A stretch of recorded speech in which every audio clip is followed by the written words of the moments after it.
Hello guys, Thomas Echo Productions here.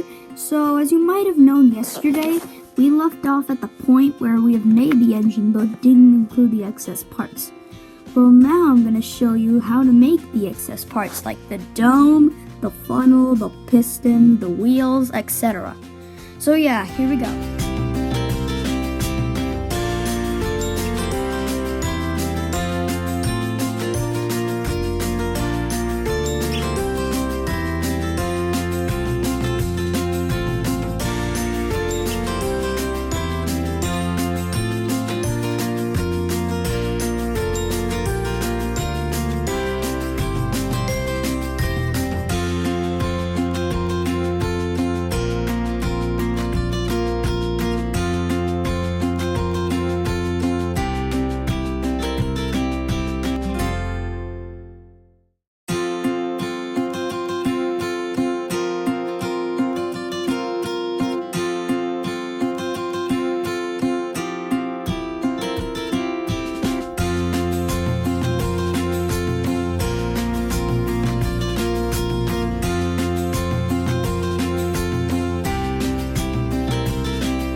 Congratulations, you have made your own tank engine from Thomas & Friends.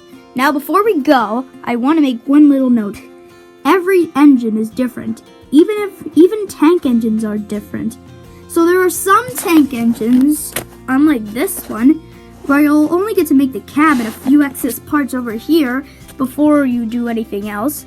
And there are some engines where you'll only get to make the cab before you do anything else. Anyway, that's all for now, and I'll see you next time.